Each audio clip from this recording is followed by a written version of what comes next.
Hey everybody, Angel Arts is here, and welcome to another episode of Let's Hang. For those of you who are new to this series, it's something that I started about a year ago because I was very much interested in having the opportunity to introduce some people that I have seen on YouTube that I have come to appreciate or respect or admire, that I feel are mostly rising YouTubers who I think that some of you people out there may be interested in checking out. And so I want to introduce you guys today to a gentleman known as TheLastMoon. Say hi, Moon. And y'all was positive film. The last moon over here. Hope you guys like the glasses in the hat. Yeah, when I was messaging him if he was ready to go, he was like, "Oh wait, no, I have to put something on." And I thought, "Oh yeah, the next things are about to get really serious." Oh yeah, No, absolutely. I appreciate it. I love it, man. I love it. Yeah, so The Last Moon actually was introduced to me by a good friend of mine, who he also is familiar with, Selves Eater Carson. Mm-hmm. We'll talk more about him in a minute, but it was while I actually had the chance to meet Carson in person when I went to California just before Christmas, and while we were hanging out, it was actually just before we were about to see Episode 7 of Star Wars. We were having lunch, and he mentioned, he's like, "Hark, you should check this guy out. I think that you would really like him." And I saw some of his videos just before we sat in the theater, and I immediately was like, I need to see more of this guy's videos because he seems really cool. So we haven't even started the interview yet. I haven't even Oh, asked my first question yet, Moon. my heart. The feels, man. The feels. Thank you. Well, Moon. Let me first start by saying uh, or asking you a question how long have you started? When did you first start making videos for your YouTube channel specifically for this? Well, I started sometime in, gosh, it actually goes back a bit more, I would say July, August. But the thing is, I wanted to really work on it. I didn't go public immediately because I Mm-hmm. wanted to raise the bar for myself and try to see how competitive I could be. If you look at the bigger YouTubers right now, they have this specific video format and they have all those things that make them watchable, make them entertaining. The first one that I did, it's not even listed because it's just so terrible, it's so bad, it's so boring, and it's even though that I thought that it was good at that time, I knew that it wasn't going to be something that would really make me noticeable. So I spent months on a subreddit called Let's Play. I looked Mm-hmm. at all the information, the technical works, finding all the right equipment and everything like that. And then once I finally was satisfied with my own content that I'd made, I thought, you know what? I'm gonna go public. I'm gonna do it right now. And the whole inspiration of my YouTube channel was I originally wanted to be a doctor, Okay.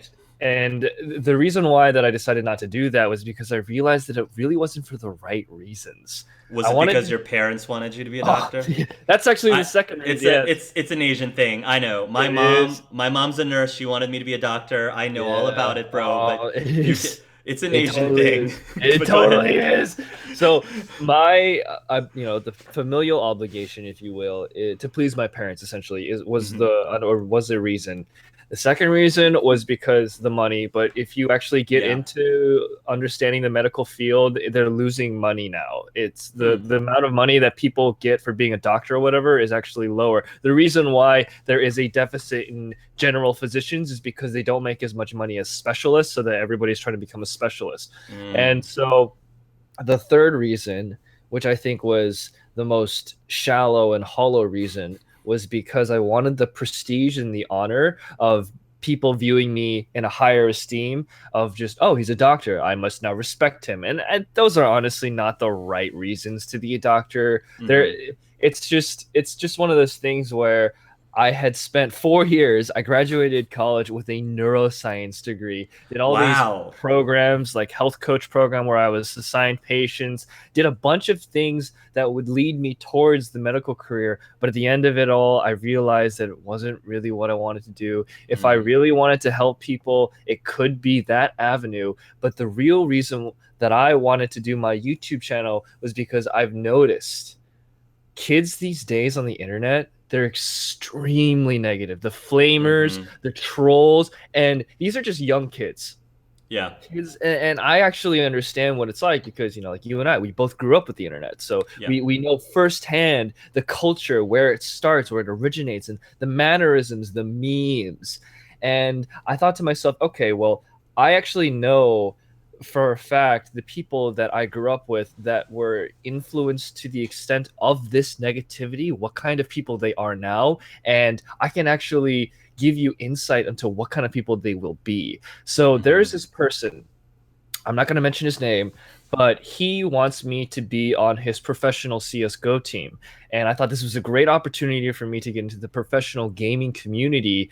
But the one issue that I have is this guy is an absolute flamer. If something doesn't go his way, let's say the team is not performing up to his standards or the enemy team is performing better, this guy will literally just start getting so temperamental that he starts Mm, lashing out at everyone and being so negative. He'll say things like, "I'm an AFK," leaves the game even, and just acts like a complete douchebag boner machine. And I know that the reason why he does this is because he's been like this since he was a kid, just being like a complete flamer and just doesn't get his anger under control and just spreads negativity. And it's up to that point where if you don't do anything about it when you were younger, it's gonna just stay with you. This dude's in his 30s, right? He's mm. alone. Like he's not married, doesn't have a girlfriend or anything like that. And it's the only people that pretty much stick around with him are the people that he plays games with. So it's not necessarily like a human connection, it's more of just an auxiliary connection. Okay. And that's the kind of thing that I want to prevent as best as I can. On my YouTube channel, there's this Mentor Monday section. Yep. It's basically a section so that I can connect with an audience, with my audience, to Yep. say, hey, listen, I know what it's like to go through pain and suffering, because that's where you split in terms of your choice. When you go through pain and suffering, you have a choice of either letting that define you and using that as an excuse and a reason to perpetuate the negativity and becoming a flamer and troller. It's like, oh, because I felt like this, everyone else should feel like this. Or I could use that pain and suffering to give me insight into how others feel when they are going through that same thing, and grow compassion and actually care for them and do what I can do to make them not feel this way. And it's the ultimate difference between being a person that wants to find happiness in other people's misery or finding happiness in other people's happiness. And I Right. want to raise a community of people that do this with my YouTube channel. And I think that's Right. the only real way that I can actually achieve that goal.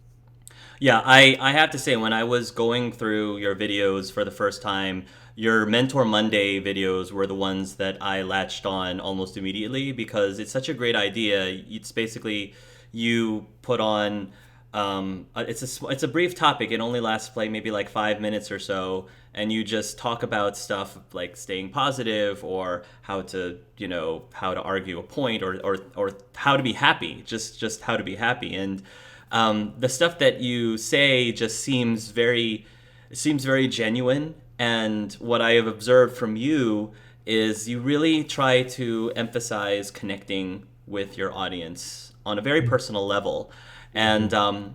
that's definitely something that I, as a viewer, really appreciate because I tend to gravitate towards people that I can relate with. And um, you it's less about, you can have YouTubers that are very theatrical, and by that I mean it's not so much that that's a bad thing, because sometimes it's very entertaining when you are doing a YouTube and you have this persona that is may not be as personally accessible, but you just put this as persona because it's entertaining. But what happens is there's like this disconnect, or you're a little detached from your audience. Whereas for people like you, when you're talking to the camera, it really feels like you're talking to us as people as opposed to as an audience, if that makes sense. It's not Oh, that like makes it's, complete you know what I'm sense. saying? Let's saying That like you're makes not complete there on a sense. stage and we are here, the audience, watching you perform. It's more like you're sitting with us in our living room and you're having like a heart to heart talk, or it doesn't even have to be anything deep or heart to Mhm. heart. You're just hanging out and Mhm. playing video games and you're just sitting with them on the couch. And that's sort of like the feel of the YouTubers that I personally gravitate towards and I personally appreciate. And so that's the part of your style that I really loved from you and one of the main reasons why I wanted to talk to you and get to know you today. Well, thank you. That actually means a lot to me because that is definitely the angle that I want to go towards. Because I Hmm. actually, when I was back in college, I Hmm. played video games sparingly just because I didn't have too much time. But just generally, I would always have a lot of friends that I played video games with, and I would always commentate on it. It was just something that I naturally do. One of Hmm. the things that could also be viewed as a character flaw is that I talk a lot. I'm a huge extrovert, and so if you get me on a topic, I can literally go on for just ever. But I'm the same way. sorry. No, Moon, I'm the Yeah. same way. So I'm trying to hold back. I'm like, this Yeah. is this is your episode, so I'm holding back, letting you talk. So go ahead and talk. And so there would be times where it's just me and another person. We're playing Fallout or something, and it's not necessarily we're just talking, but it's just me commentating on what's going on. And that's actually one of the reasons why the whole Let's Play format is so easy for me, is Hmm. because I'm used to being on the spot. I don't really necessarily get stage fright or camera shy, if you know what I mean. Yeah. I'm very comfortable in my own skin. And the Yes. reason why that I was able to achieve this much confidence was because of the virtues and the values that I'm trying to teach people now. These are Hmm. actually lessons that have been taught to me. Back when I was in high school, I was widely unpopular. I had Hmm. very little self-esteem. I thought I was ugly, and I thought that the friends that I had weren't really real friends, but just kind of like the people you hung around because you guys are just alone with each other in a sense. And so eventually it got to a point where I met this one person in high school. His name is London, one of my best friends, Hmm. who really built me up. He built the framework for who I am now, because he was a high school alpha. We'll put it that way. Okay. And Okay. because of that, he had this leadership, but he was also extremely empathetic and extremely compassionate. And despite my unpopularity, he didn't factor that into whether or not I should hang out with this person. And he just That's literally was awesome. just my best friend. We would hang out all the time, like all whenever we could, literally every week, because we live pretty far away. And he really just built my self-confidence and my self-worth. And when I graduated high school and when I moved to college, I had that decision of, okay, new slate. I'm going to be this person who I want to be. And it eventually became to the point where my college career was so wild and crazy that you just, okay, here, all right, so this right here, Okay. this is a hat. This is my fraternity hat. I Okay. am the first Asian to join this specific fraternity since 1993. Wow. And here's the thing, it's Huh. actually a predominantly white lacrosse fraternity. So it's imagine as if just a bunch of white lax kids that like East Coast preppy, like my father's a lawyer kind. But Okay. the fact that we have such contrasting backgrounds and yet I was still able to get in with these people, it just showed me that, hey, what I'm doing is actually right. Like the virtues, the values that I carry, anybody can respect. It doesn't matter who Hmm. you are. But Yeah. even still, I still had character flaws and defects. And it wasn't really until I had my best friend, I have a lot of best friends, but Yeah. No. this named Min, he is also somebody that is in the fraternity, but he joined a year after me because I kind of like paved the way. He's an introvert. We have contrasting personalities, Hmm. but one of the things that I respect the most about him is his integrity. This dude is the most humble, and he's just got the most amount of integrity that I've ever seen. And he has set me straight on a numerous occasions because, believe it or not, I had an extremely huge ego because I thought that I was the most popular kid in the fraternity, not in the fraternity, but also the entire school. everyone knew who I was because it was a very small school, about 2,000 kids. So it was essentially high school 2.0, almost like my second Yeah, chance. okay. Gotcha. And Okay. so, and because of that, I would literally, one of the nicest things about that was I could go to lunch. I could go to the cafeteria and I wouldn't have to, I could go alone and I would always find people that I know to sit with. Mm, That's something that I know a lot of people would have fears about because when you're in college, a lot of people have different eating schedules. Oh, I'm busy, so I can't go. So if your group of friends are unable to eat with you, I know that there'd be some people that just refrain from going to the cafeteria in fear of eating alone. mm-hmm. But I never had to deal with that because I always took the opportunity to meet people. My personal philosophy is that every individual that you meet has the same and equal opportunity of being your new best friend. Because if you take the chance to learn about somebody else, you just might learn something about yourself. Right.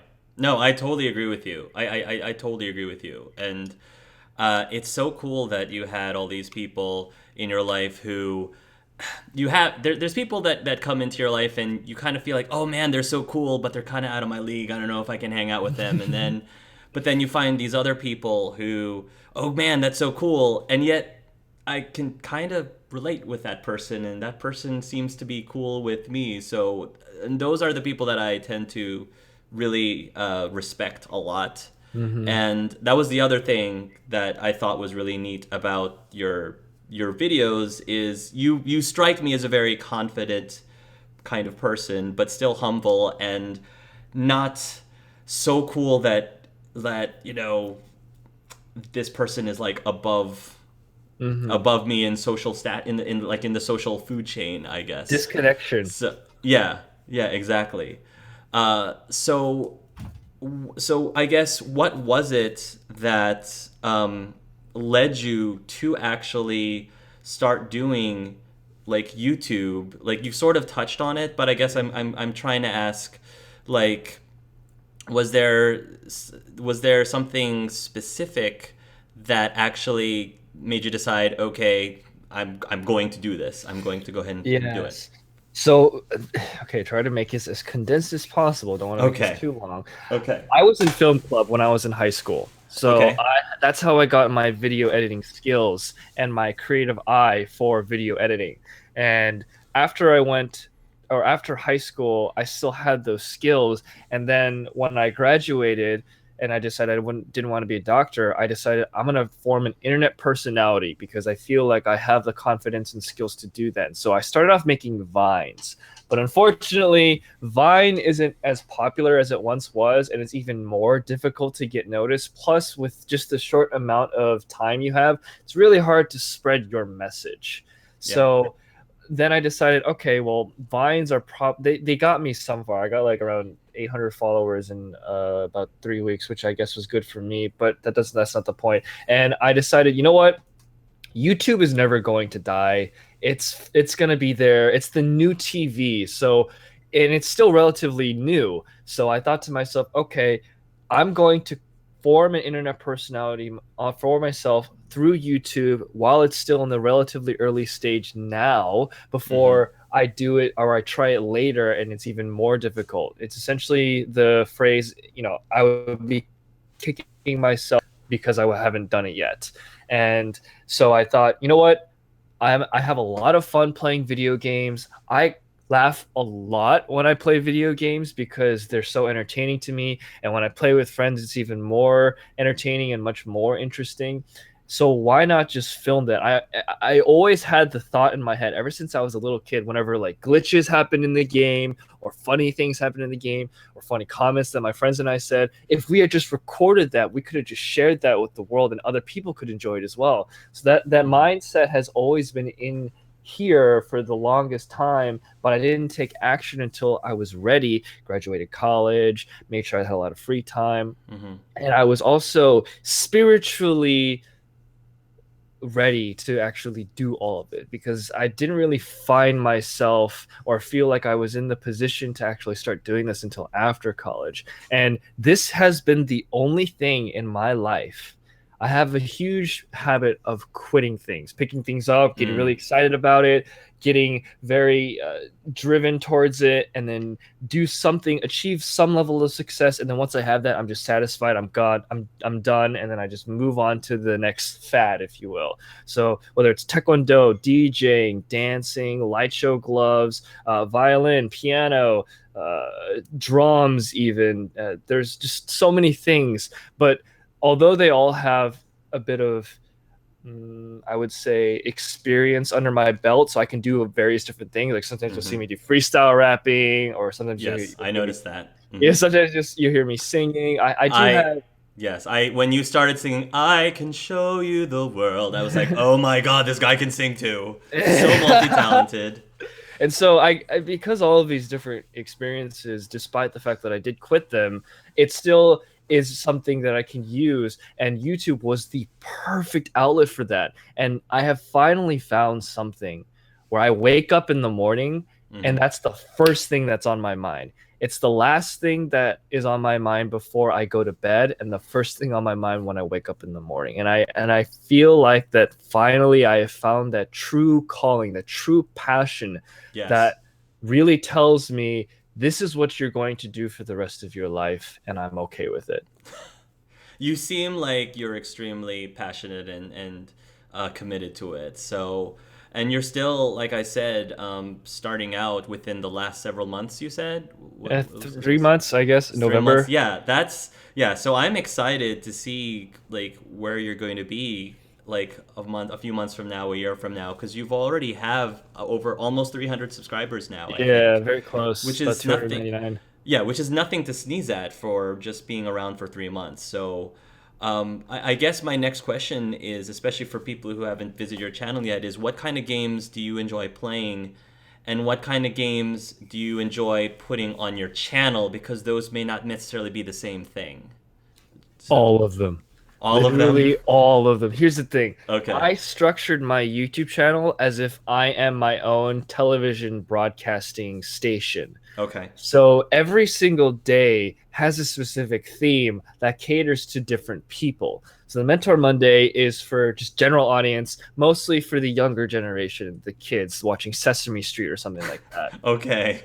Tutor Tuesday are competitive gameplay advice. And that's something that any competitive gamer would appreciate because these are things that people want to really improve on. So if they came to me, despite the amount of content that are related to that that's all available on YouTube, then they would be able to say, oh, okay, this guy has something. He's also dabbled into the professional gaming environment. And so that's just yet another notch, I guess, on my belt. And then Wednesday is literally any. It's, Random Wednesday. Random I Wednesday. I pick any game from pretty much any genre that doesn't pertain to the following ones and play it there. I have a relationship with a person that is the middleman between developers, and so a lot of times I'll get free keys for games like Shopkeep and some Mm. other games, and they will most likely be put up there. And so it could be literally anything. That's just kind of like the lottery pick, the roll Mm-hmm. the dice. We'll see what it is. So you'll never Okay. really know what I'm going to play.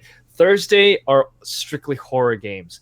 Now, Okay. when I play horror games, back when I was in college and beforehand, I was always the kid that played the horror games while my friends watched because they were too scared to play it.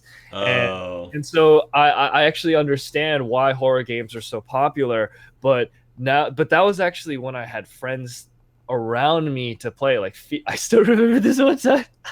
Okay, so one of my friends, I still keep in contact with him Mm-hmm. today.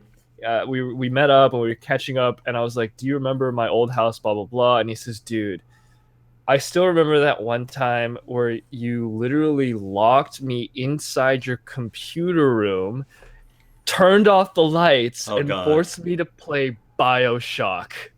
Okay. Dude, Okay. the first Bioshock, oh man, it was so That scary. was a scary game. Yes. Yeah. And I also did the same thing with my friends for Fear, but I just locked the door from the inside while made them watch me play Fear. But yeah, and so Thursdays are horror games. I have a lot of fun with that. It's a little bit different though because I play it by myself, so I actually do get scared. Which Not. Yeah. and then Friday is Fallout, strictly Okay. Fallout because Fallout is a very popular game, and I have a huge attachment to it ever since Fallout 3, Okay. and so I love playing it. And then Saturdays are simulation Saturdays, so anything ranging from dating, mostly dating sims, Right. to Bunny other hop. yeah. Oh, Honey Pop, Yeah. yo, Honey pop. Honey don't pop. I said bunny pop. Honey pop. Yeah, I oh know. That yeah, was. don't get me started on Honey I know. Pop. I know. That's I know. You so can go on funny. with that. Okay. And then Sundays, originally I wanted to stream, but because my ISP owns a monopoly and I can only get up to 3 megabytes per second upload, which is just terrible, I thought, okay, I can't stream, so I'll just do it a free Okay. day. But recently I thought, you know what?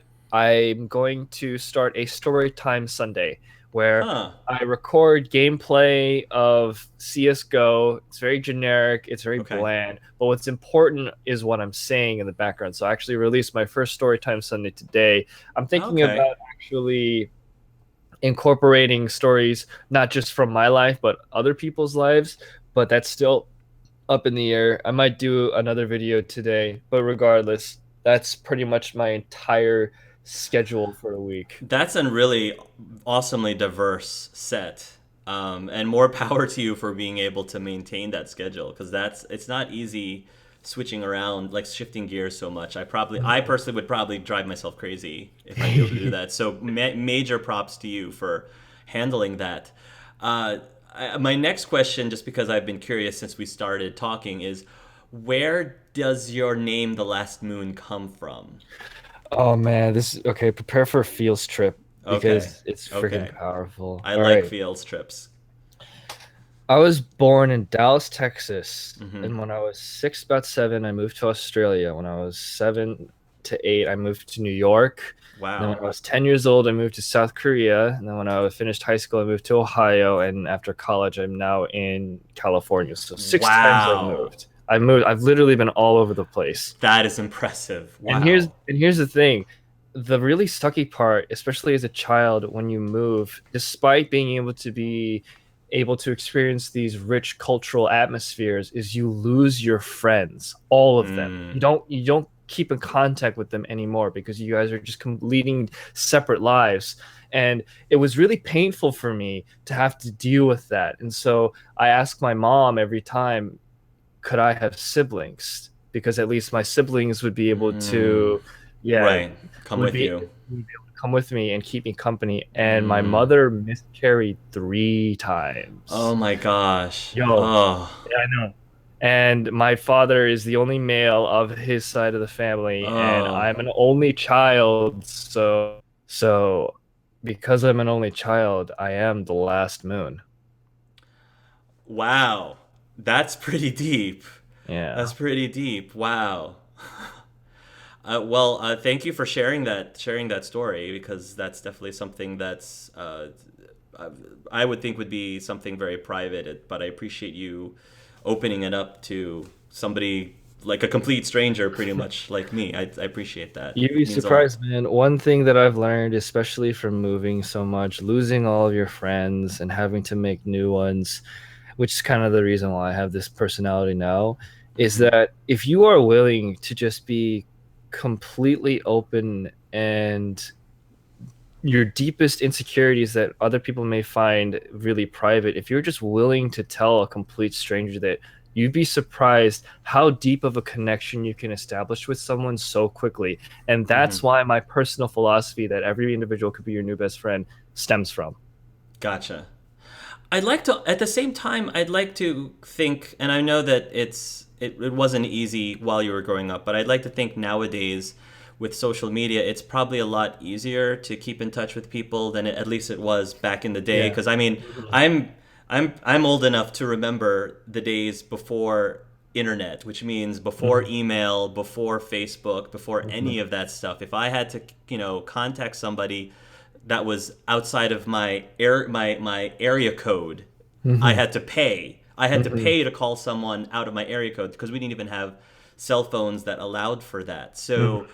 So compared to that, I like to think that it's easier, but at the same time, I think people also take social media for granted, and it's so many people are on their devices, and Yeah. it's one of those things where you're like, well, I could, message this person and actually have a conversation that's longer than, texting than three, text messages long. I could have a longer conversation with that, but I won't, because it's like, oh, I can always get to them later. I can always have a deeper conversation with them later. So I guess that's an interesting question for you. Have you thought about whether or not the our ability to maintain connections with people necessarily is better in this day and age with all the social media, or did you think that it might have been more meaningful when people didn't have this stuff to depend on or rely on? Social media is a double-edged sword. Mm-hmm. So it's actually a bit of both. Because of social media, I actually did try to reconnect with people that I've lost contact with. And so, two separate instances.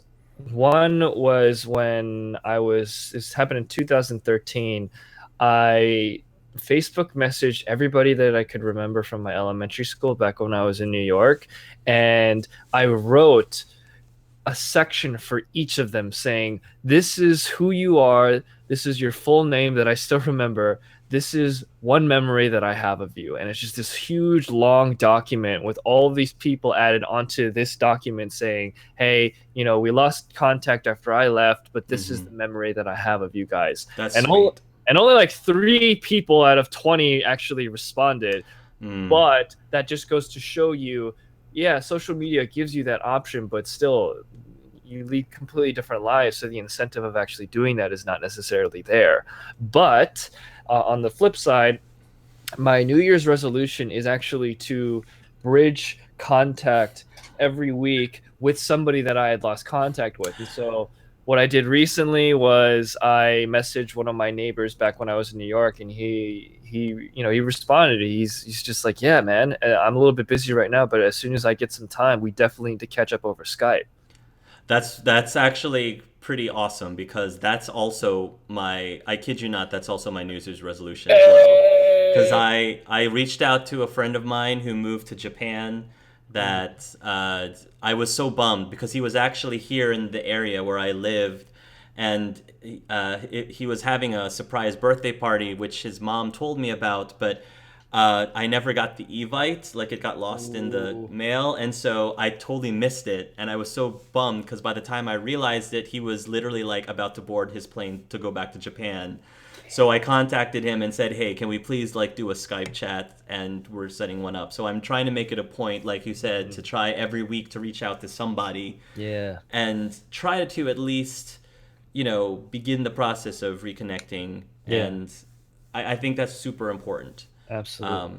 especially with someone like you, I would think, who has experienced so many different moves. And, and again, even that's a double edged sword, too, because on one hand, yes, you had to say a lot of goodbyes, but at the same time, I'm sure that that experience has taught you a lot, having to go between not only different states, but different countries, too. Because I know people who are in their 30s and 40s or even older, who've never left the United States, and some of them haven't even left their state or even their town. Hmm. Yeah, So, yeah. I guess my next question is, um, what exactly is probably where do you see, now that you've started your channel, where do you see your channel 3 years from now, or what would you like to see from your channel 3 years from now, if you could? Uh, is it bad that I actually fantasize about this every night? No, not at all. Okay. So this is hopefully, in if everything goes out the way that I hope, if I get to the point where I have enough money for not only myself, for other people through this YouTube channel, I would use that money to not only just help with my family, because my family is struggling right now. Mm, We're not wealthy. It's actually kind of destitute, but that's not the point. I'm going to use that money to take care of my parents, and then I'm going to also take care of the friends that have been such a huge influence on me because of how much respect I have for them. These are Mhm. people that may or may not have found themselves yet by that time once I am able to. And so I'm going to essentially offer them, hey, you know what? If you haven't found your place in the world, that's fine. You know, we're all on our own pace. Come live with me, and I'm going to pay for all of your room and board, all for your food. You don't have to pay anything literally because, you know, my YouTube channel makes enough money so that I can actually support you guys. And while you guys look for career opportunities to figure out what you want to do in your life, you can just come here where I will call it literally just the streaming house. And I'm going to have a living room, two Mhm. living rooms, one with a PlayStation 4 and an Xbox. Well, Ugh. actually, no, by then it'll probably But different then ones. it'll Well, be yeah. yeah, yeah. One's Next got a gen. PlayStation and an Xbox, and each of them, it's just a 24/7 live stream of that living room. Okay. And I'm gonna have at least I'm thinking about like 6 to 8 of my friends living in this house, and we're gonna each have our own streams and our own entertainment media outlet because these are people that I think are ridiculously funny, or funnier than me even. Mm. People that I really respect. People I'm actually getting to that point where it can get kind of philosophical about how you are not really a person. You are actually just a mixture of everybody put together. Have you ever heard that before? Yeah, yeah. Yeah. So these are all people that have had a huge influence on me, and so I want to do what I can to give back to them by supporting them and whatever they do. But if they can also hop on, let's say I'm popular and I've made a name for myself, my friends could then use that name to also fuel their own ventures, and it would be something that would add on to my channel as well because it's just adding more people to it, and you get to see my friends and you see how literally these people are just it's incredible how amazing these people are, yet nobody knows who they are. You know Mm-hmm. what I mean? And that's true for literally so many people in this world. But it's up to the people like you and I who are willing to get in front of a camera starting off with zero recognition and just trying step by step to carve our name into the world by sharing a valuable message to the community. What I guess especially for people who are just seeing you for the first time, what's probably one of it's hard to pick, but what's one of the most valuable messages you'd like to say to people in general? Oh man, that is I difficult. I know That's that's so difficult. difficult. Do Let's you want see. me to try to narrow it down, or I can try No, to I narrow it down mean, for you? I think that it's a good question, and I do have the answers. I've actually answered some of your questions earlier with the whole personal philosophy. Okay. But if I were to add another one, it would be to every single person is a main character in their story, Mm. their own memories, their own beliefs, and whatever caused them and influenced them to be the person they are today. And when you stop thinking about it that way, that's when you start to judge people, you become prejudicial, you Mm-hmm. start taking sides, and that eventually leads to fear in a way because you I, stop seeing them as something that is equal to you. It's almost as if it's an unknown of whether or not they're above or below you, and because of that fear, it will eventually lead to anger, and that anger will lead to hate. It's a bit of Star Wars for you, but yeah, yeah, yeah. will turn to hate. And it's essentially the difference of whether or not you want to see somebody happy or cry. In the business world, right? It's about being, you know, not fruitive, productive, and there's progression, but there's also a cutthroat business as well, factor to it. And there'll be people that lose something that if your success has to result in other people's failures, then that is extremely dangerous because it Mm-hmm. essentially isolates you. And that's the worst thing that could ever happen to a human being is when that they are alone, because human beings are social creatures and they all have a general desirability to be liked.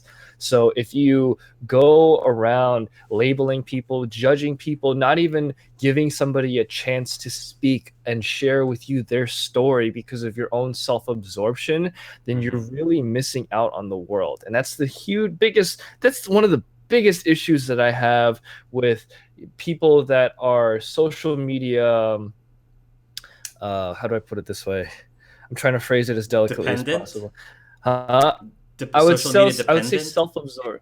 or maybe social self-absorbed. media dependent. Yeah, social self-absorbed in social media.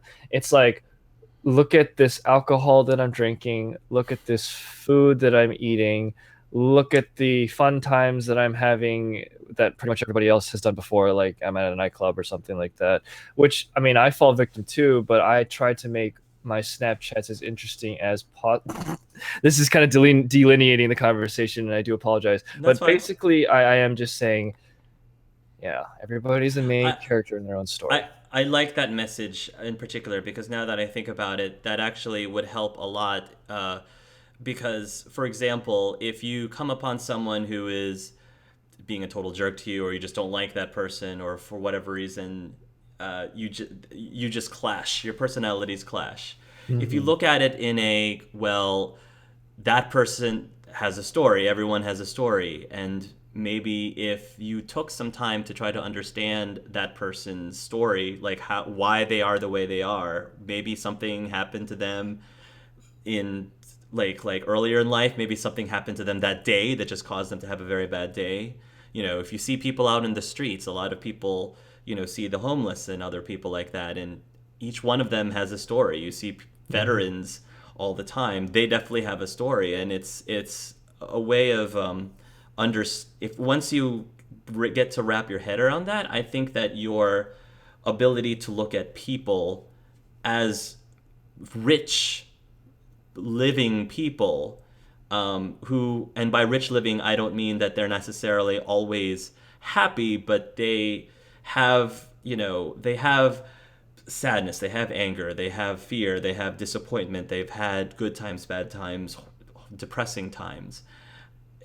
I think it helps put things into perspective a lot. So I Hmm. really like that piece of advice Absolutely. that you gave. It's essentially, have you ever read or saw the movie Ender's Game? I have read Ender's Game and watched There, the movie. yeah, Yes. there's a section in it where the reason why he's able to win so many times is because he literally gets into the not literally gets into the Yes. mind of the Yes. whatever, and he says that once you do that, you and see how they love themselves, it's hard not to fall in love with them too. Hmm. So that's really Exactly. powerful to me because it just goes to show how we all feel the same emotions. What triggers them are a bit different because of the different Yeah, experiences we have, but ultimately we're the same, and we should look at each other that way. I agree. I feel like I've been asking you questions for the last hour almost, Moon. So why don't you ask me anything that Yeah, you're yeah. curious about? How was your start? Why did you start the whole Okay, channel? so I have a background in engineering Mhm. personally. I was a computer engineer. Even before that, I grew up absolutely loving video games, um, and I was inspired by two YouTubers. One is named Togoff, the other one is named Shali. They were the ones who sort of introduced me into Let's Plays because I had no idea those things even existed until then. Hmm. I didn't even know who PewDiePie was back in the day. And I thought, you know what, this is pretty cool. I want to give this a try because I play video games often anyway. I might as well record them and I might have something interesting to say. But at that point, when I actually began, YouTube Let's Players like blew up. It was on a great rise. It's still rising now, and I was like, there's so many YouTubers who are doing Let's Plays. I wanted to come up with something that I thought was absent or did not occur very often in the community. And so my first Let's Play was what I called a gay Let's Play Hmm. because I didn't feel that there was enough representation of LGBT Hmm. players in the YouTube community. Hmm. So I started with that, expecting a lot of griefers, expecting a lot of trolls. I wasn't even sure that this was going to be something successful, but it was something I wanted to try because I wanted to offer something and bring something to the YouTube table that just didn't really exist. Hmm. And I made it a point to specify that my channel is not. I never wanted to be, oh, that token gay Let's Player. Hmm. Like, I wanted to be known as the person who loves to play games for the story, who likes to take a look at games in a very intellectual way, analyzing character development, analyzing plot development, things like that. That's what I wanted to focus on. And it just so happens that I'm gay. It just so Mhm. happens to. Because I don't like getting soapboxy about the Mhm. topic. And it's perfectly fine if other people are that way because I think that's important. But it never was meant to be a big focus. It was just supposed to be a facet of it that was just there. And Mhm. people, I was so shocked by how many people have been extremely supportive, and um, you meet so many people in different walks of life around the world who are struggling with LGBT issues even today, especially based on where we live. I mean, I've been talking with, for example, a friend in Thailand, and the conditions there can be very challenging, Mhm. and it's just been a real eye-opening experience being to meet and talk to so many people, and I try to help them as much as I can based on my experiences, and it's been that's probably my favorite part since doing the Let's Plays is just being able to connect and and uh, I guess attempt to learn from and help other people, um,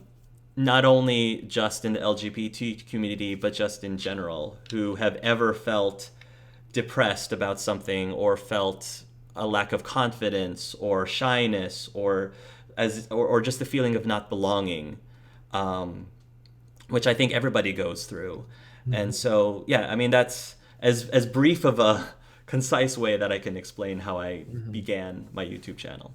So, I see. Well, yeah, you definitely hit the nail on the head. You do offer something that's diverse that I personally have never even seen before, and that's very good. That's very good. I definitely see why you achieve success in that. thank you. How was your growth pattern? What did you notice? Like how many months was it before you hit 1,000? It took a long time. I mean, I when I'm odd in that I don't do my videos for subscribers. I don't monetize any of my videos, and that's just a personal decision. In principle, I make it a point not to monetize anything. In principle, I never, and again, there's nothing wrong with other YouTubers doing this because it's totally understandable why, because it works. But I consciously do not say anything along the lines of please like and subscribe my videos. I don't do that because for me personally, I like to look at my subscribers list and say this person subscribed to me because they thought about it and wanted to subscribe to me, not because I told them to. It's not Hmm. because or not because I reminded them to. If these people really like me, they're going to subscribe to me. They're not going to subscribe to me. I didn't like twist their arm. So that was just a personal decision that I made. So Hmm. my rise in subscribership or views has been very modest because of that. Hmm. But it's okay. I like that because for me, I just feel like um, it's I have an intimate audience, I Hmm. guess is what I'd like to say. I like being able to keep up with comments. I like being able to respond to people as much as I can. It was definitely easier when I had less subscribers because I had Hmm. less comments to comment on. Hmm. And the more subscribers I get, the harder it is for me to have that intimacy, which is why I recently started doing live streams, which is something I shied away from for the longest time. Mm. Because my biggest thing was I want to see my subscribers as people, not numbers. Yeah, absolutely. And so I try to reach out to people through live streaming. You know, when I do live streams, I try to make it a two-way interaction so that, you know, every now and then I'll look over at the chats and actually talk to and respond to people who are talking to me in the chats. And if I had 100,000 subscribers or 1 million subscribers, I wouldn't be able to do that. So Yeah. I'm comfortable where I'm at right now. I'm not Hmm. saying that I would be like upset if I had a lot more subscribers, but I am very happy with the subscribers that I do have. If I don't get any more subscribers after this, I'm happy. If I Hmm. get more, awesome.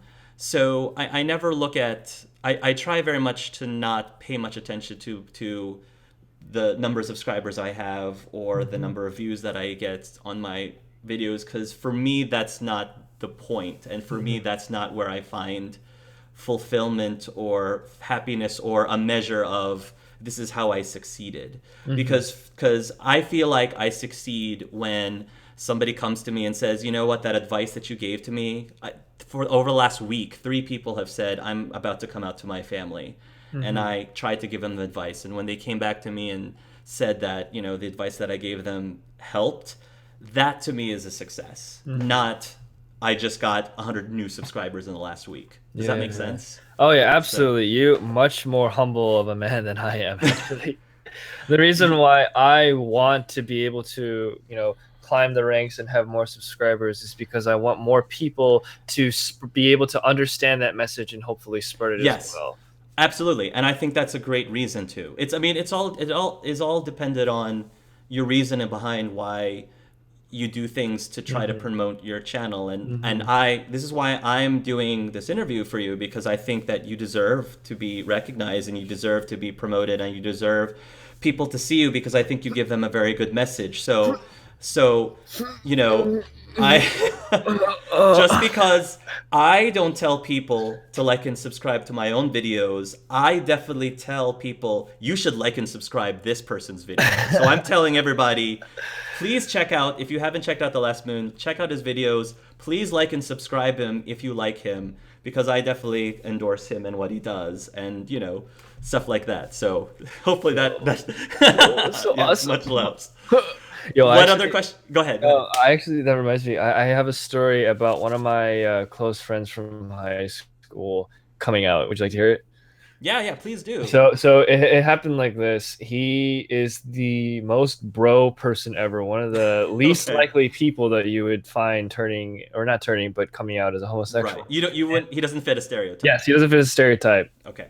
And he called me one night and he had told me that he had finally came out to his parents and that his mom is drinking and gambling to cope with it and his dad is just completely silent and he left the house because it's a very stressful high tension situation once that Yeah. happens. It comes as a huge shock.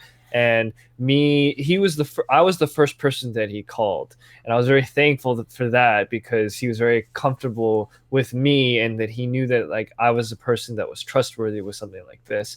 And so I told him we'll go to Bennigan's like right off the bat, no questions further. We're going to Bennigan's because we would Okay. go to Bennigan's a lot. That was just kind of our thing. So we go to Bennigan's, we start talking, and then he said to what's it called? Oh, he said, like I don't know if I should really be, go home tonight. And I was like, yo, come stay with me, and come stay the night with me. And he was just like, yeah, sure. He calls his dad, and he's like, I'm gonna stay over at Daniel's house, blah blah blah. He even says, Daniel's straight, by the way. Wow. As if that was an issue. And I was Wait. just Did he already come out to? Wait. Did he already come out to he his? he had already came out to his parents, and Okay. he So they knew. so they Okay. knew. So it wasn't And like. yeah, Okay. yeah, yeah, yeah. And so That's kind of he funny. and he I lost my train. Oh yeah, yeah. And so then I called my parents. I already told them the situation beforehand. I was like, like, can this guy sleep over? And they were just like, no, of course not. As if they were, because they were fearful of like, a homosexual coming in. They're very So they. Christian. They're very So, conservative. but how did they know Oh, that? because I had told them Oh, you before told them I before. had Gotcha. to have a reason to go out at 10, like 9 o'clock at night to go to meet my friend at Bennigan's. And Okay. so I Okay. told them the situation and they were like, that's Mm-hmm. fine. But then when I asked if he could sleep over, my dad was just emphatic no.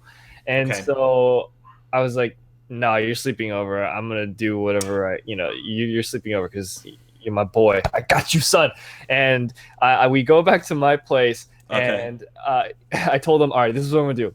Ultra secret stealth mission mode. I'm gonna go inside my house, pretend everything's cool, and then I'm gonna pretend to go to bed. And 15, 20 minutes later, I'm gonna sneak out and let you into the garage. And so I go, I get dressed and I get changed, and I go into my bed, like sleep, pretend to sleep for like 15, 20 minutes. And then Okay. my dad is in the living room that's close to my room, so it's in the Okay. immediate vicinity. I opened the door as stealthily as possible. I feel like I'd held onto that doorknob for at least, I'm kidding, until I was able to put the Yes. door on.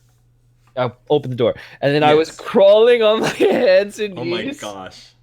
all the way down to the basement, because the garage, like, this is my house, this is the basement, and the garage is Yes. down over Yours. here. Yeah. Okay. And so Gosh. I got down to the basement, crawling on my hands and knees. It took like another 15, 20 minutes.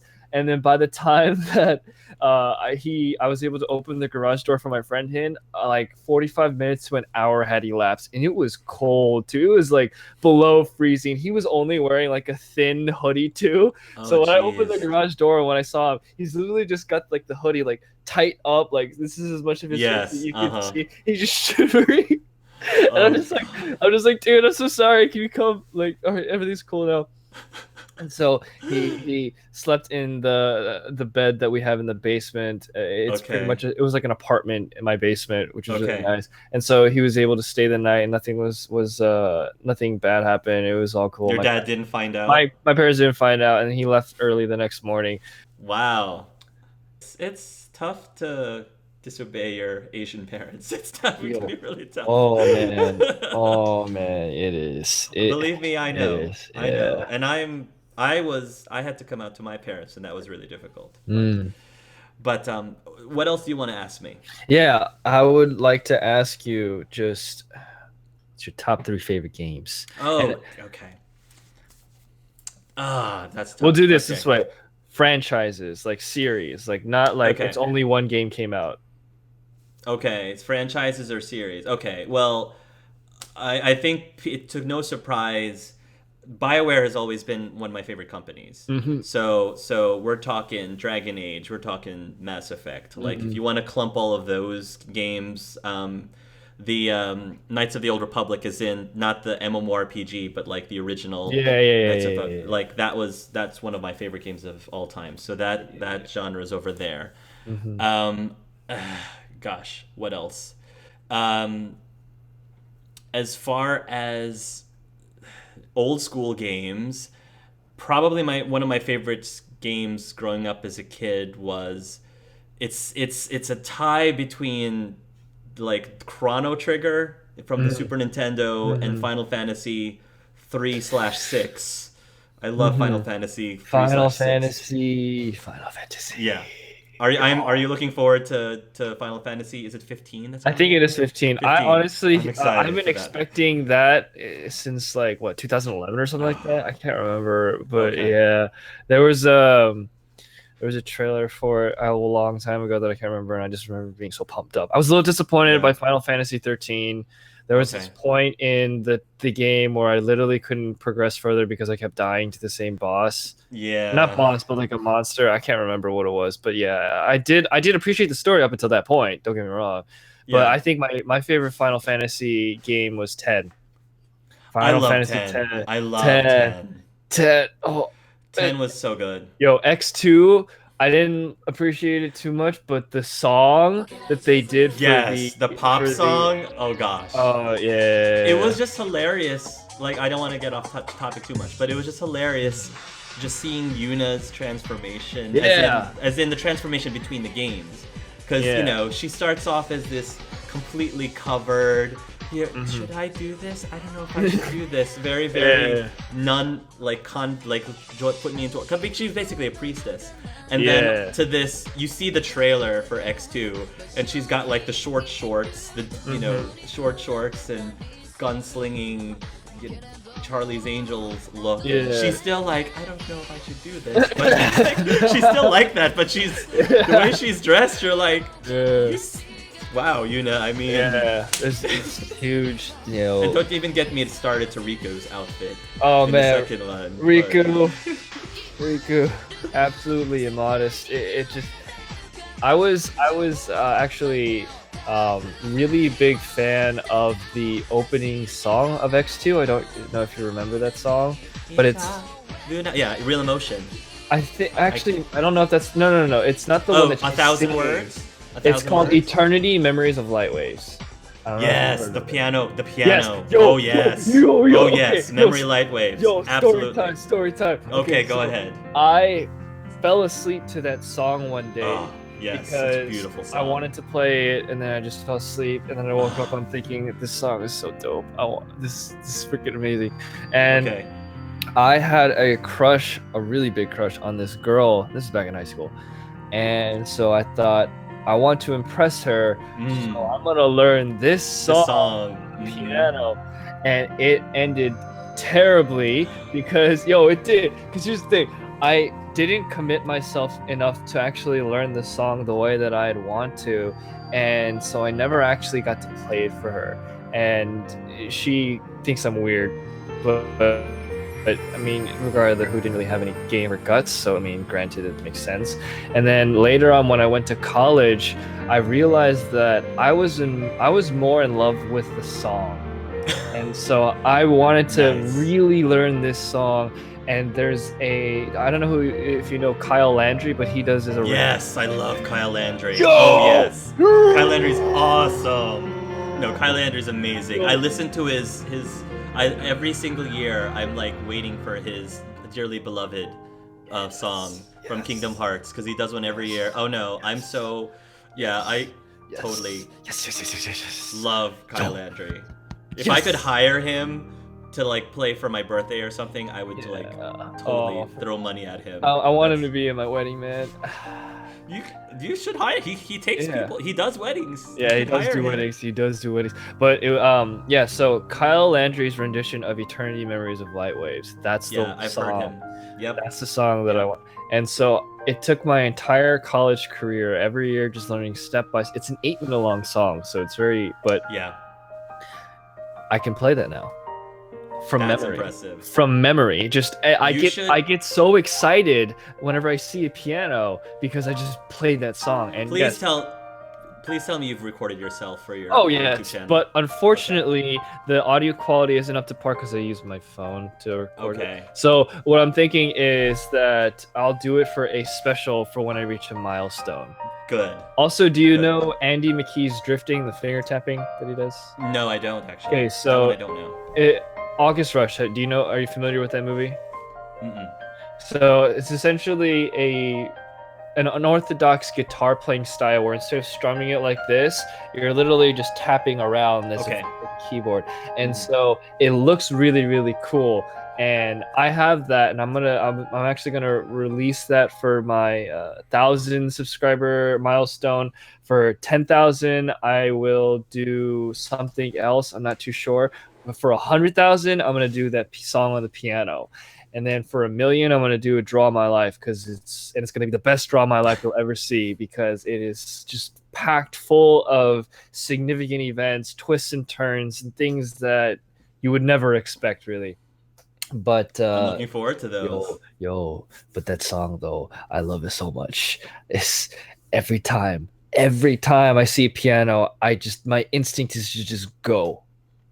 Yes. Oh gosh, I love that. That's awesome.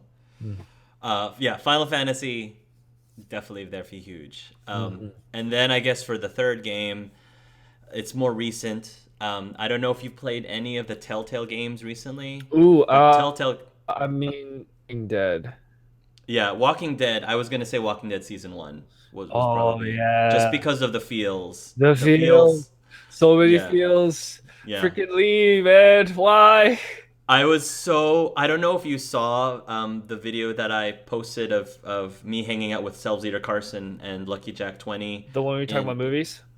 it was the one. It was the one that I posted the week before, I where see. we're actually talking about how we hang out. But Lucky Jack 20 again, he's a mutual friend of ours. He went to a con, and the voice actor for Lee Everett and Mhm. Clementine were there, and he got both of them to record a brief message to me to congratulate me on my wedding, which I thought was awesome. Having Lee and Hey! Clementine congratulate me. It'll probably be. I'll put a link because I think I would have posted. I'm planning on posting that later today, actually, and it'll Mhm.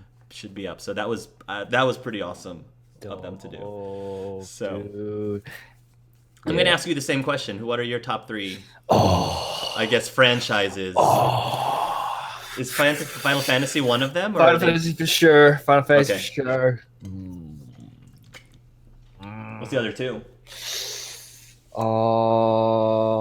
Ooh, Tales of Symphonia. I think I've played one of those games. Yes, I think I played Oh one of the Tales man, of Symphonia. it's so It's good. very good art style. Japan makes such good games. Oh my god. And it has to be the Metal Gear Solid series for sure. Okay. God, Okay. I mean, a Solid or Snake Eater. I was just like, I love this game, and then I played Guns of the Patriot. I was like, still love this game. And then I played Phantom Nice. Pain only halfway through, and then the whole YouTube channel started, and so I haven't really finished it. But I know that if I finished it, I'd be like, still love this game. Yeah, Nice. Nice. That's a very good franchise. yeah. What was your first game that you ever played? Ah, jeez, this is gonna age me. You just asked me a game that's gonna age me. Yeah. When I was super young, my first console game was an Atari. Oh, I have Yeah. one in the closet right now. Okay. So I feel, I mean, I think it was Pac-Man, honestly. Pac-Man was probably the first game that I played on the Atari, followed by Cubert, followed by Centipede, followed by no, Space Invaders. Hmm. Space Invaders was there. So that was like, and Dig Dug. I think those were the games that I had when I was really young. And then I mean, I grew up with the original Nintendo Entertainment System. So Hmm. Super Mario Brothers, the Super Mario Duck Hunt and Power Pad. It was like that Power Pad Olympic game. It was like a 3-in-1 in Yeah. one cartridge. That's where my gaming started, and it just kind of erupted from there. Yeah. So Yeah, my first game was Pokemon Red. That's like classic. nice. That's like signature '90s kid. Yeah. If Oh you, yeah. yeah, for sure. Pokemon is definitely a big. I don't know if you've seen most of my older videos. Actually have all the Pikachu, my entire Pikachu collection, like behind me. It's not here right now because it's in a different room. Oh no, I think I did. But I do remember that actually. okay, Yeah, from one of your older videos, I do yeah. remember that. Did you ever? They had this. Oh, I don't have it anymore, but in Burger King, they would give you a Pokeball with like a gold-plated card in it. I don't know. No, I wasn't able to get one of You those. I know, think I it totally came. missed that. Yeah, Oh, it came as for like a kid's meal. I bought like two of them on eBay for like $20 each, worth, and then I gave it that's away awesome. because You gave them away. it's only kind of gift worth giving. When I graduated, my fraternity does this thing called testimonials, where all the graduating seniors speak to each member of the fraternity who's staying and say something about them in front of everybody. And if they want to, they can pass things down. And I was unique in the sense that I gave a very thoughtful gift to everyone in the fraternity. Good for Some you. people will give Wow, like 6 gifts at most, maybe like two, and I gave like 30 gifts to like everybody. Very, that's really generous of you. but yeah, because it's the only kind of gift worth giving. It's to see their happiness because you found happiness in something, and because you know that it's going to make someone else happy. Man, it's a kind of fulfillment that laughter cannot give you. And that's what I'm trying to really speak up about, because laughter is cheap. Laughter is something that will give you emotional fulfillment for maybe a day, but it's not something that you can constantly think about and feel really warm inside. I can think back on so many times where, because I was able to be there for somebody, listen to someone's problems, finding out how I can help this and helping this person, that I can just literally think back and it would make me feel happy till this day. But like, if I think about a really funny video that I watched like a year ago or something like that, it's almost as if it's shallow and it's hollow, and it's not. It's like a drug almost, where it's short Instant lived. gratification. Instant gratification, exactly. Hmm. But and so that's the kind of stuff that I really want to share with the world, because to feel the benefits of true happiness, you have to be willing to spread it and share it with people. You can't just hoard it. There's actually this concept that I've been working on called emotional currency. Everybody Hmm. Hmm. has their own emotional currency, and you can either take it from other people by Hmm. taking, like depleting their emotional currency and adding it onto yours, finding happiness in other people, or you could literally just be producing the currency and sharing it with others. And Hmm. so it's finding happiness in other people's happiness. And I like that. I like that concept. That's a really awesome way to think about it. Huh. mhm. You are wise beyond your years, Moon. I'm Yeah, definitely very impressed by that. I appreciate it. There's just so many people my age that are so self-absorbed, and I'm just like, why? Well, it's good that you're there just to hopefully, show all generations that Yeah, it doesn't have to be that way. You don't have yeah. to be that way. My dad pretty much stalked my mom, and okay, he didn't stalk her. Basically, like the story was that one of actually the most respectable things about him was he was a virgin until he was married. And Okay. so what happened was that he saw my mother. My mother was an opera singer. And my dad, Wow. yeah, my dad saw her in performance, Wow. sent her flowers, and was like basically head over heels, like, that's the one, that's her. I'm gonna do everything that I can to have her in my life. And Mm. he sent her flowers all the time, wrote her poems, very cheesy, corny stuff. And my mom even told me later on, it's like, yeah, I kind of felt bad for her. That's why like I did it. But then that's actually showing, wow, my mom is actually a really nice and good person to like to give people a chance, and then like later on find out like that's the way that you should do things in order to have a stable and happy marriage. Hmm. And they got married and everything. And I'm actually really thankful for my parents because they are the reason why I exist, and they are actually the fundamental reason for who I am. My dad, That's good. shrewd, not shrewd. He's a businessman. He's very intelligent, so smart, the smartest person I know. And he has the moral fiber of Jesus's firstborn. Like, if that's a terrible way to put it. Okay. And so, Okay. and so he's got that. My mother has the creativity and she has all of the artistic ability, but on top of that, she's an angel. She's the nicest Mm. person in the world. That's so good. She's so kind and so considerate, compassionate, caring, all those. So I have both of those, and that forms me. And I Oh, that's and very sweet.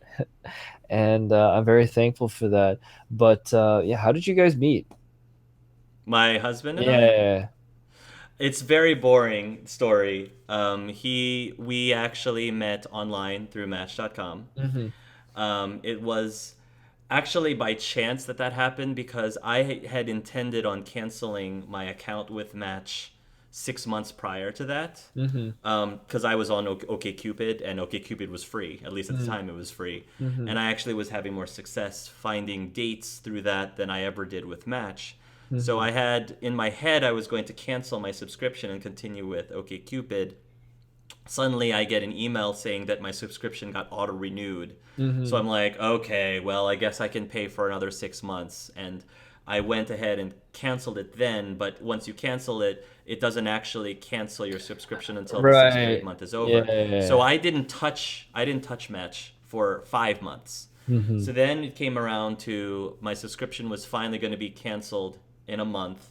I thought, all right, well, maybe I should at least go there one more time because otherwise I would have wasted all the money that I had been paying for the 6 months that it was still Yeah. going on.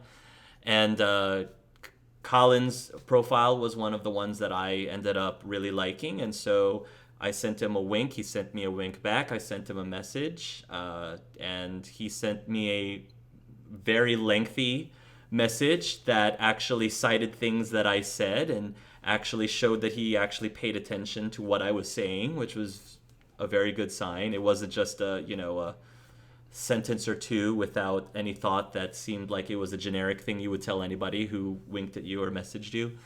And then came time for us to go on our first date, and we were trying to figure out a place that was halfway between us, obviously. So I said, well, why don't we think about it for a day?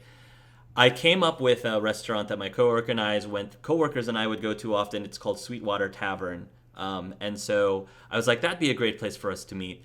So I get onto my Gmail, and I'm about to write him an email when I realized there was already an email waiting for me from him.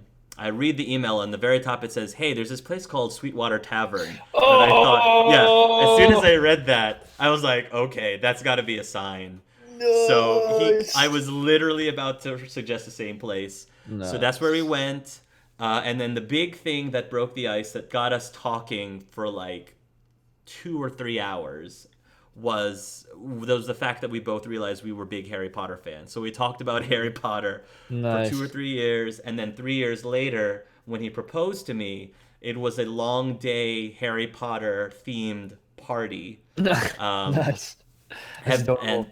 so it was super fun. It was super Yeah, super fun. that's awesome. So I mean I ended up not dating until later in life. Hmm. As you can imagine, not necessarily by choice, but by Hmm. necessity, or at the time necessity. Hmm. So I agree with you that um, being able to observe other people's relationships, I think, helped a lot. And in fact, when I mentioned that to other people, they're like, "Yeah, Hark, you didn't miss out on too much by not dating in high school." Hmm. Many of them were like, part of them felt like they wish they didn't start dating until college, which Hmm. is when I started dating, was in college. Hmm. So, Yeah, I feel but that, man. I'm actually a very deep thinker. I mhm, think about before I go to bed, obviously the YouTube channel, but I think about the deepest, like the reason why we're here, the deep rooted issues that many people have been facing for centuries. There's this thing called the cell theory that I have developed, and it's mhm, essentially we are all cells experiencing another cell. Now, I talked to my father about this, and he disputed it because he is procreation and he also is very well versed in his argument for it. mhm, But my idea stems from the observation that, look, each one of our individual cells plays a part in forming who we are. What mhm, if everything in our observable universe, in our relationship to God, is in that same way?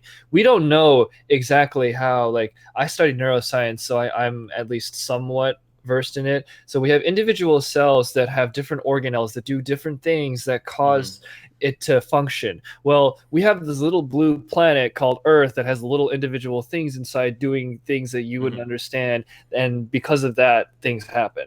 And so it's almost as if, what if Earth was just a component of the explorable universe, just like how little cells over here right, make up mhm, our own, and we are just experiencing each other. And so we are all cells experiencing another cell. What if the electrical impulses and energy that we are all experiencing in our bodies in this vessel right now is also occurring at a cellular level to some other being that creates me. So it's very deep rooted. It's almost as if it's like when you look at it through a microscope or a telescope, it's just different perspectives. But those different perspectives, there are different ways that this energy or electricity or whatever you want to call it, energy, is being perceived. So it's I love the movie The Matrix. mhm, So that kind of stems from the whole like, like, are we just kind of in a pod where there's mhm, something in our brain that makes us mhm, think that we are actually experiencing this? But that's mhm, actually tied to a very deep rooted issue that we're literally just beings of energy experiencing energy as energy. And it's very, very, that's very deep. yeah, very deep, very complicated. It gets to the point where they're like, what's the point? But yeah, I always think about it that way. That as I studied neuroscience, the reason why an action potential is essentially how a neuron communicates with other neuron, and it's Mhm, essentially ion flow. So the positive and negative charges, the positive and negative ions are not the word. The positive and negative charges. It's essentially a representative, just like how electricity through a computer runs. mhm, So it's mhm. almost as if a computer is actually very analogous to a brain in the sense that there's, Yes. the motherboard, the giant. As an engineer, you can, Yeah. I'm sure that you can relate to that. And Mhm, so it gets to that point where I, this is the thought that I had when I was really young, actually, when I was like probably about 10 years old, when I, got into computers. I thought, what if the computer was aware of me, but I wasn't aware that it was aware of me? So like, the computers that we, because one of the most important observations to me thinking about this is that even computers aren't perfect. You'll have glitches. Yep. You'll have to reboot the computer in order to get something worked again, to get something working again. They're not necessarily perfect, despite how built for perfection that they are. Right. And actually, I can ask you this as an engineer: what are those causes? Of the glitches, you mean? Yeah. I mean, it could be a good number of things. I mean, depending on how much processing power the computer has. Sometimes there's things called race conditions Mm-hmm. where normally in normal circumstances when things are running smoothly, um, different processes that run on different threads. If you know what I'm talking about, Mm-hmm. when they happen in a different in an order where it's expected, then your computer runs smoothly. But if you have something called a race condition, where things are happening in parallel to each other in different threads, and something happens in one thread that sort of interferes or, messes up something on the other thread, then that conflict can turn into a crash or can turn into a miscalculation Mm-hmm. that then causes your computer to run even slower and bogs things down even more, which then it can, depending on what the situation is, that can exponentially get worse until eventually your computer just like goes, WTF, and then throws his hands up, and then here's the blue screen of death. Have Yeah. fun. Dang. K thanks, bye. Wow. So, Oh, I didn't ever. Oh, that's very nice. I learned something today. Thank you for that. sure. Yeah. But that's my cell theory. And I always thought to myself, you know, the biggest issue that we have right now is population density. I think Okay. it's the biggest problem because it's because of population density that we have so many other problems. Unemployment is one of those problems. Being, the consumer culture and the amount of waste that we are creating because of population density. Hmm. Wait, have you ever heard of the movie, or not the movie, the book Ready Player One? I've heard of it. I haven't. Yeah, I it's haven't. it's essentially what, way distant in the future, and people are living in stacks of one of those shipping containers essentially, because there's so Hmm. many people that, so Hmm. that we just have to, build and raise huge environments. Hmm. And it gets me thinking, well, the more people that you have, the more competition, which isn't necessarily that bad, but because of that, you also have that supply and demand aspect, Hmm. in which that consumerism could be very toxic for the planet.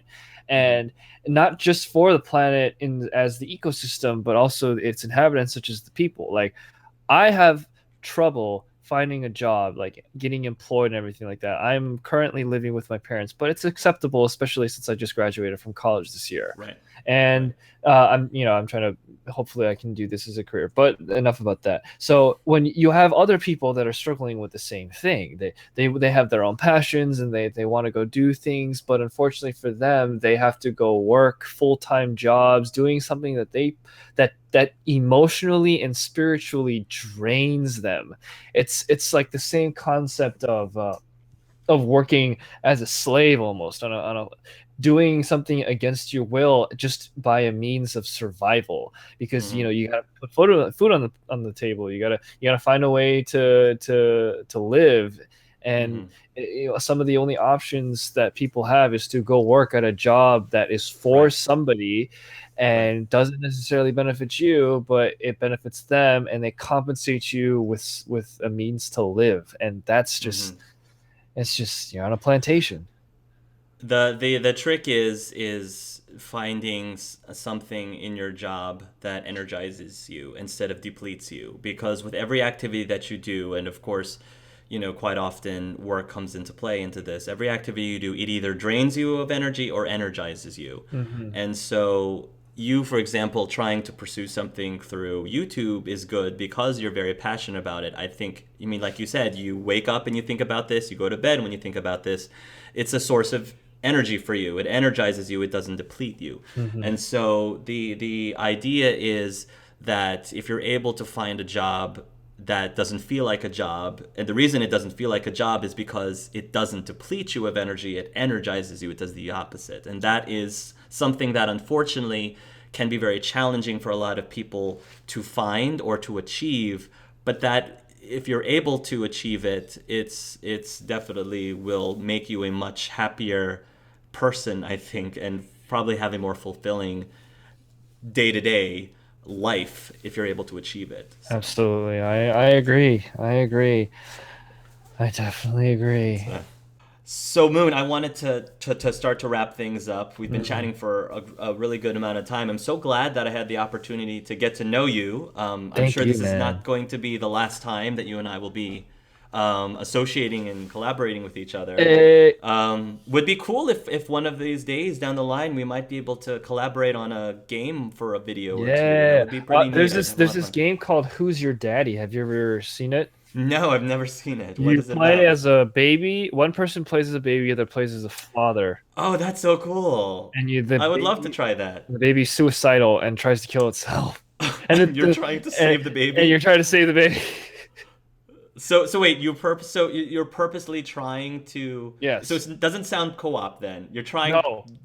You're trying to mess the other If I was person the up. baby, I'm trying to find a fork and stick it into the outlet, and you're Oh, trying to okay. stop You me. stop the baby from. Gotcha. So Yeah. I guess do you win if you're the baby? Do you win if you successfully I kill think it's how yourself? much time. I don't know. I haven't read deeply enough or looked into it deeply enough to actually find out if there is a winner. Because all I know is that you lose if the baby dies. So maybe Yeah. it could be on a time. So it's the Interesting. highest. You know. Yeah. Huh. Yeah. That sounds like something that would be fun and interesting to play. I Yeah. would be up for that. Cool. Yeah. Do you have any parting words that you want to give the Man, viewers before we? we've been talking about so many different things. Hmm. I think as for parting words is I gotta think about this for just a little bit. I think my parting words would be, oh man, it's gonna sound so cheesy if I say keep it positive. But Whatever. honestly, yeah. For all the viewers out there who are watching this, know that I am a person who tries to keep things as real as possible. I'm a person that understands that you are also a main character in your story, and it really humbles me that you just even consider looking at my channel. So thank you so much. And to Hark, you have no idea how much this opportunity means to me Oh, because it shows me that what I'm doing, the all the hard work and effort that I put into this is really worth doing. Thank you. I think it's important for our community as a whole to reach out and um, form relationships and bonds with other people, especially when they're rising YouTubers. Mhm. And no matter how many subscribers, we have, I think that it's important. That's part of the reason why I try to do this is because I'm trying to form the same community that you seem to be wanting to form as well. That doesn't try to compete with each other, but instead tries to help each other out Mhm. because at the end of the day, we all cater to different people, different audiences. I definitely cater to a niche audience. And every now and then, if I see somebody that I feel either shares in the same interests, like viewership as mine, or um, covers areas that I do not cover because I'm not strong in those areas, which I think you are able to cover. I think it's important to share that with viewers just so they know what other options there are in terms of watching YouTube. And I hope that many of you out there will, if you watch this interview and you like what you have seen with my conversation with Moon, that you will check his channel out. And if you do, please let him know that I sent you. Um, and that would be very appreciative for him to know. And like and subscribe his stuff if you do enjoy it. I think that there's probably a very diverse. As he said, he's got a very diverse collection of videos every single day, and I hope that you'll find something that you can find of value. Um, so, anyway, thank you again, Moon, for joining me. And I guess until next time, everybody. Thank you for watching. Love yourselves and love each other. Bye.